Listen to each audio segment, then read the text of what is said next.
What's going on, Fernanda? How you doing? Hey, hey, Jordan. All good. All good. I'm so happy to be here. I'm excited to have you here. So, for those who don't know you but just click the episode and they're either watching on YouTube or they're listening on Spotify, Apple, wherever, let's give them your story. So, you've started a CPG, RTD, agua fresca company, but I want to hear the story of you. What made you start it? Um, you know, and walk me through a little bit of the journey of starting the company and where you're at today. Sure.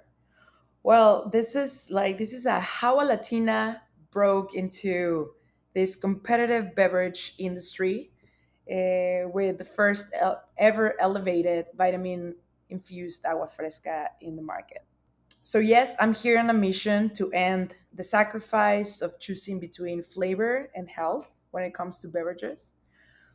And all that started when I moved to the US 5 years ago. I was at that time in this, in this journey of looking for what's my passion, or of searching of something meaningful, something deeper in my life. I used to own an advertising agency back in Mexico City, and we will create experiences between a brand and a brand and a customer. So our focus was always creating emotions and experiences where people can interact with the brand and like get to know a new product, get to know a new message. So it was really fun. I've been always very focused on the creativity, on the connections, and I really enjoy that. But there was a point where I felt that what I was doing was great. It was a good business, but it wasn't necessarily meaningful to me. I knew that there was a path waiting for me, and I decided to take it. So I quit my job, and then I moved to the U.S. With my wife. My wife is from LA. She's an early Uber employee, so she always had this like entrepreneurship in her blood, this drive. And I was like, okay, I like this vibe. Okay, I will follow you. And we moved to the US, to Austin. And I was in that search. I was in that path of trying to find that something that would make me feel that kind of success, but more meaningful success. And so I decided to do an MBA in Macom's business school. That was kind of my way to learn about the culture, to learn more about the language, about the business culture, trends, etc. And the funny thing is that while I was there, something that for sure I found out was tons of people drinking multiple beverages every single day. And it was funny to me because no kidding, they were drinking at least 5 to 12 different beverages per day. Some people will start with coffee, some people will start with tea, and then they will jump to soda and then some sparkling water. And then, but in total, it was like a constant consumption. What I found out is that I want to consume as well, but I couldn't find my drink. I couldn't find that something that actually I find flavor, because I was trying the sodas and I was like, it's fine. I have some flavor here, but it's just too sugary. And the aftertaste was like sticky. It was just I was more thirsty after a soda. And then I would go into the sparkling waters with a hint of flavor, but I was like, this hint of flavor is just not enough, and it doesn't feel natural as well. And sometimes like the bubble was super strong, and it just I didn't feel comfortable with it. So that's when the search started more specific into what can I drink here. And that's when I realized I was missing a very specific product. I was missing a product from home, and it was an agua fresca. And just so you know, and so everybody knows, an agua fresca, because I'm sure everybody knows, but I'll just share some about it. But basically, an agua fresca is just water, and then you squeeze a fresh fruit, and then you sweeten it with something. So it's something that you can drink every day. There's no guilt about it, because it's natural. and it's something sustainable. There's no artificial stuff there, so it feels nice. The body really receives it at something nice and pleasant. That's how everything started. I went to my kitchen, I mixed all these ingredients. I'm a big fan of the kitchen. One of my biggest passions is food, is flavors. I travel through flavors. It's such an amazing journey. And it's also an amazing moment of creativity when you're cooking, when you're mixing, when you are tasting these things. It's just like free dopamine. So I was in my kitchen and I decided to create these flavors. I went out and I gave it to try to, it was like almost 200 people between friends, family, neighbors. And I was like, what do you think? But like, be honest, like, don't be nice with me. I want to know if my baby's ugly, right? That's one of the most important lessons that you can have as an entrepreneur in an early stage is understanding if your baby's ugly or if your baby's pretty. So I want to make sure that what I was creating was actually tasteful, was actually pleasant for other people, different paladars, different cultures. And it was a great success. And they were like, we cannot allow you to not put this in the market. So that's how everything started, and that's how I created Celso. So you went from there, and you're the mad scientist in the kitchen, right? Making the drinks, going, and I got the visual.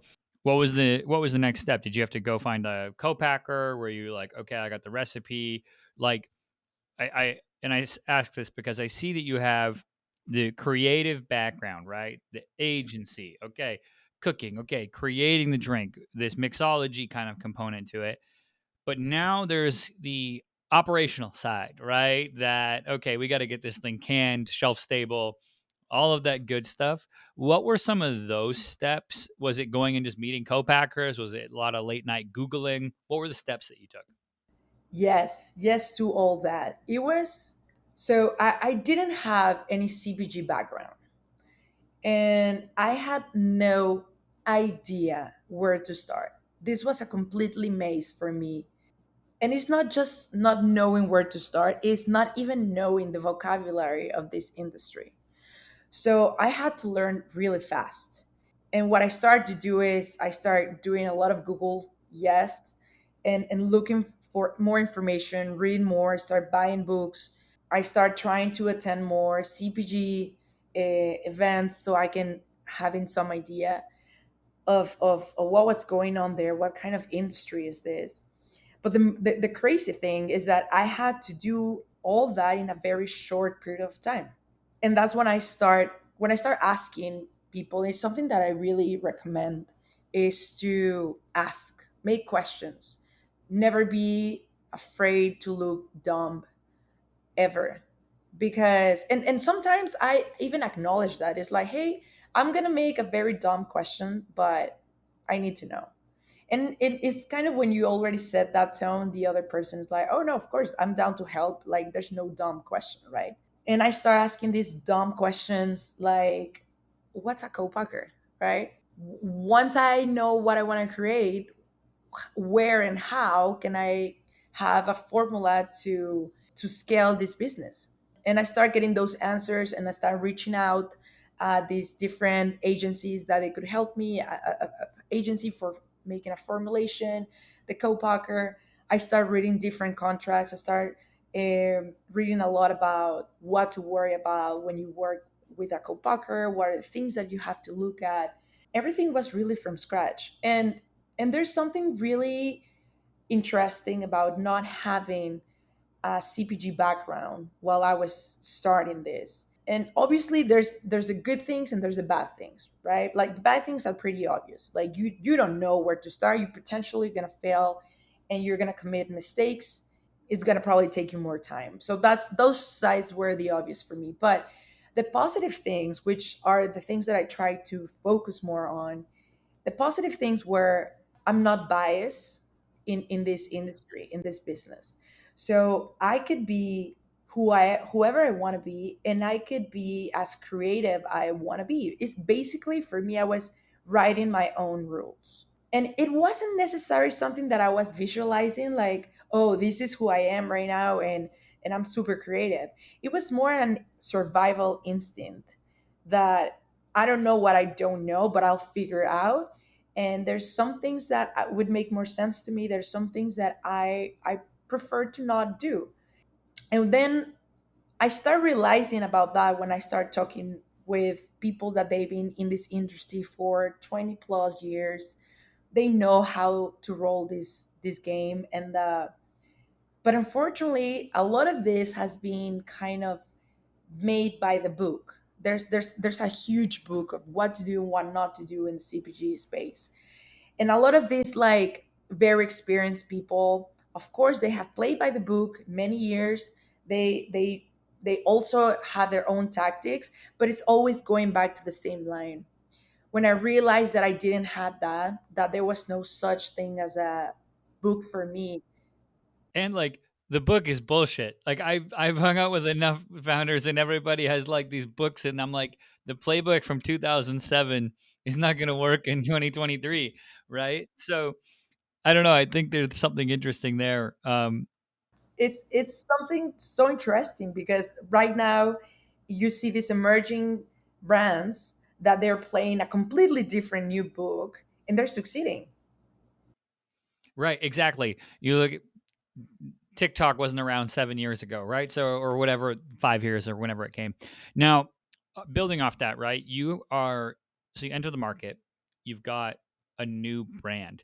Talk to me about one, what brand building activities or things that you have done maybe that have helped really, get the product out there.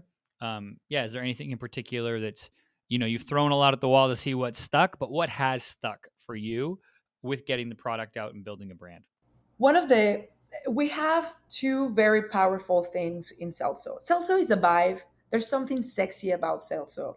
The moment that we put Celso on the market, there like people are vibing around it. They like it. Is and those two things are flavor. Flavor is truly delicious.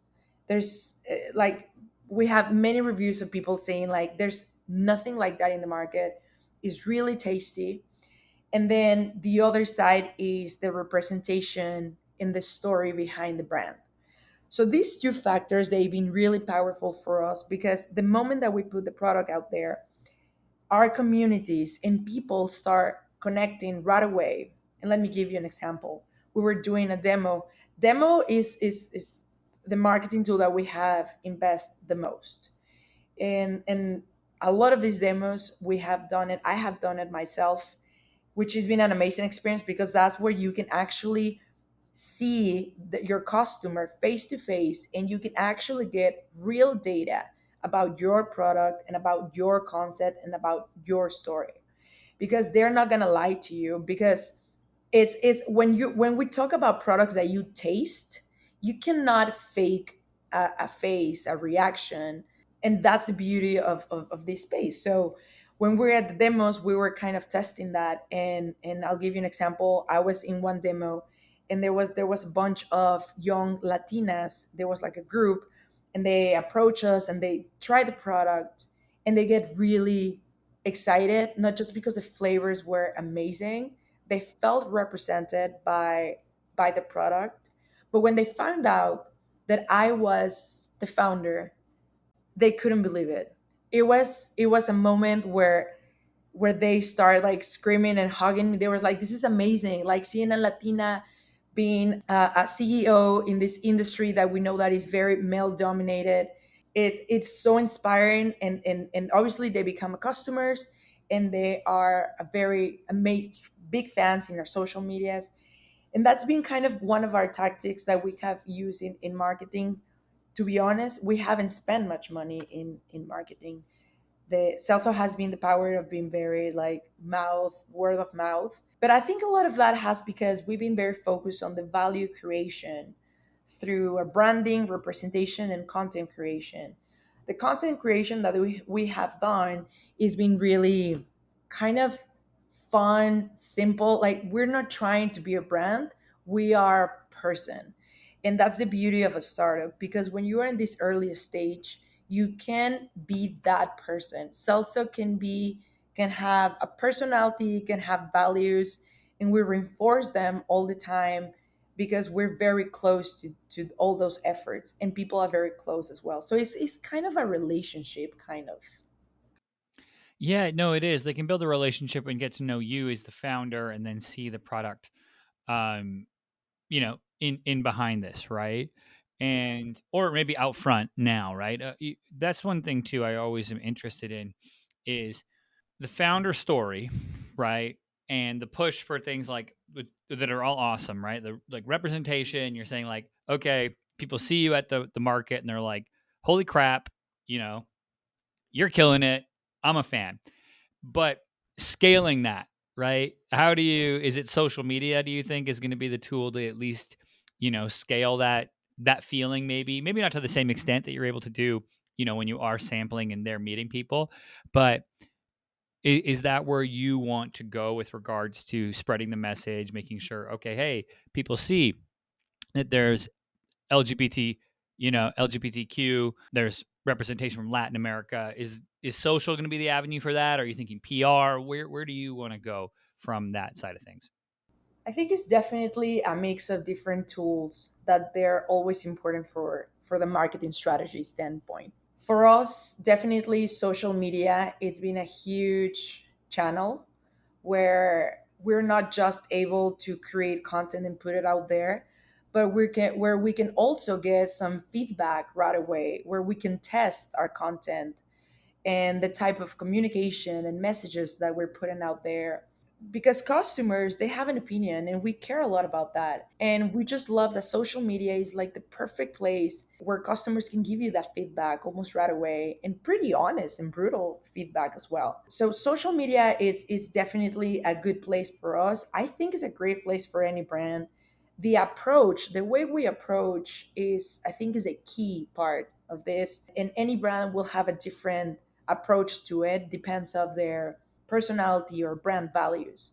For us, being personal in our communication, being real and being authentic, it's been one of the most important pillars in our communication. Not just because that's a good strategy, but to be honest, we want to keep close to who we are, because that's the authenticity that we celebrate in our customers. So we cannot be something different. So definitely social media, in all the on all the channels there. PR is also really important, but we also try to back up that PR with real stuff, things that there are actually happening. We will never fake a review. We will never fake something like that. Like, it is what it is. We're at this time where you cannot lie to your customers. People know. Oh, they'll find out. They know what's up. Yeah. How have you found it to break through and really promote that representation? Has there been any instances or things where you've seen like, whoa, that was a roadblock we got through? Or and it could be anything from somebody being like, we don't your brand's too small, or your story doesn't fit the, whatever publication we have, or whatever, excuse they have. Have you seen any roadblocks that you've had to push through, or have you found people to be pretty inviting and being like, whoa, this is new, this is awesome? What has your experience been, both from a press side and from a retailer side? Oh my God, this is such a nice question, because I have two answers to that. Is we do have encounter a lot of walls, especially when we talk about target market. Some investors, they still think that probably the Latin market is not big enough, which is one of the fastest growing purchasing power in the US right now. We're in, I think it's 20% of the population in the US.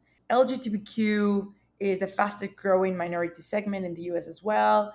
They are 1.4 trillion spending power. It's just like, and that's just, if we go to a very, a specific communities, but diversity in general, it's out there. It can go from something really small, like I'm diversified because I have different opinions, from I'm diversified because I'm from a different place, from a different culture. Like, it's so, diversity could be anything, right? But we've been struggling sometimes on raising money for a women operate company. It's a thing that I didn't want to believe in the beginning, because I didn't want to attribute anything to that. I want to make sure that we only focus on doing a good job, putting everything out there, And if it's a no, understand why it's a no, learn, update or change what it's needed to be changed, and keep going and find the next opportunity.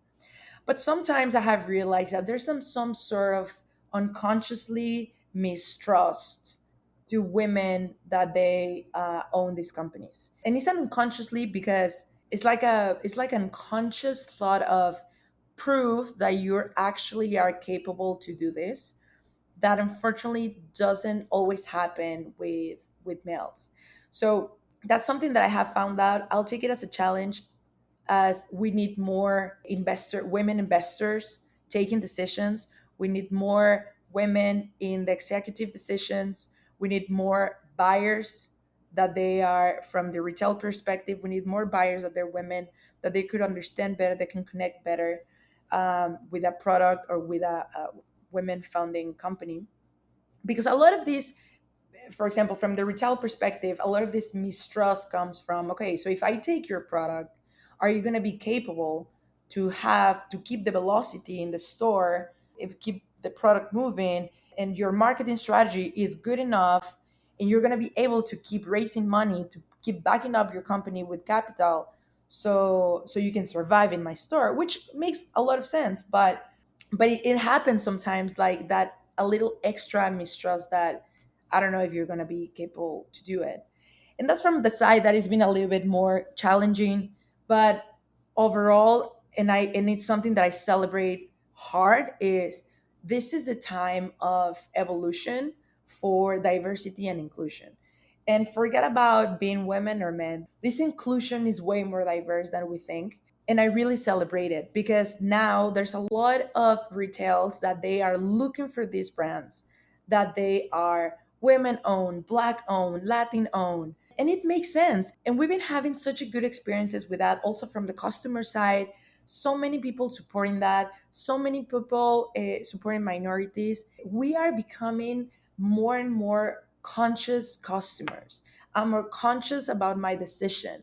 I'm not just like a victim of the advertising. I'm consciously doing my job on understanding who I'm buying this product from. And that's something that I really celebrate from people, because we're becoming way more powerful and independent in our decisions. I love it. Yeah, it's peeling back the unconscious bias, right? When you're looking at investors, retailers, etc. And then it's interesting on the customer side too, because I'm with you. I think it's super powerful when you can come out and go, look, this is, Latina owned business, it's LGBTQ founder. Okay, great. But, and there's always the big but, the product's got to be great, because all of that stuff is great for first purchase. But we've all had products before where the story's great. The cover of the book's great, but the book itself ain't so great. And sometimes, I see that with like certain products. So I always am like, okay, if the product's fantastic, let's put some fuel into this PR machine and let's get that story out there. But you see other times where people, I'm like, you should probably go work on the product. So I'm glad you spent the time in the kitchen grinding, putting it together and getting that people were able to tell you that your baby's pretty, right? As you said at the start of the show. So I love that. No, it's so good. I'm excited to see it pop up on more shelves as well. So, Fernanda, for people who want to get some Celso, one, where can they do that? And then two, where should they connect or follow you all online? Yes, of course. So I highly invite everyone to give it a try to Celso. I promise you, is probably one of the most delicious products in the market right now. Go to our e-commerce, is celsodrink.com, and you can purchase there, have that experience. You're gonna love it. And we're also in social media, Celso Drink. And yeah, you can find us there and have fun with all the stuff that we post. And yeah, it's life, it's right now, it's all about the present, and life is happening right now. Choose to be happy and just choose to drink Celso and vive el momento. I love it. I love it. And I will put links to those in the show notes so you can go grab yourself some Celso, sit back, have some delicious agua fresca. Fernanda, thank you so much for coming on the show today.